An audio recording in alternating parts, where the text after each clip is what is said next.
قال الله عز وجل: قل إن كنتم تحبون الله فاتبعوني يحببكم الله ويغفر لكم ذنوبكم.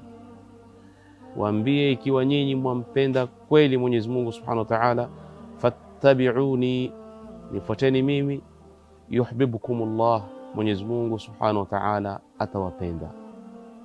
Fattabi'uni, nifuateni mimi, yuhibbukumullah, Mwenyezi Mungu atawapenda. Kwa hivyo wanaopendwa na Mwenyezi Mungu ni wale wanaomfuata Mtume sallallahu alayhi wasallam. Na kwa nini? Kwa kumfuata Mtume tusipendwe na Mwenyezi Mungu, na yeye Mtume ndiye kipenzi chake Allah Subhanahu wa Ta'ala. Hivyo basi atakaye mpenda Mtume sallallahu alayhi wasallam na atakaye mfuata Mtume sallallahu alayhi wasallam kajitakia kupendwa na Allah jalla jalaluhu, kwa sababu jumla ya yale yote yanayosababisha mtu apendwe na Mungu tumeshafundishwa na mtume wetu Muhammad sallallahu alayhi wasallam.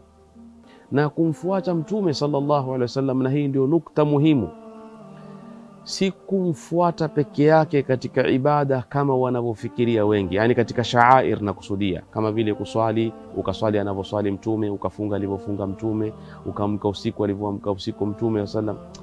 Mambo hayamaliziki hapo.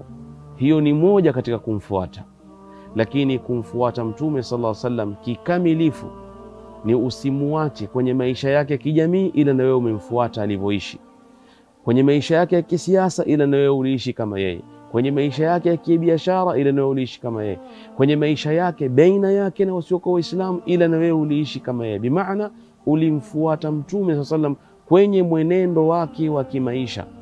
Itakuwa si vyema wala sivyo tukuone ufahamu wako umebaki kwenye kufahamu kuwa Mtume hufuatwa kwenye ibada, lakini tukija kukuangalia katika tabia zako uko mbali na tabia za Mtume.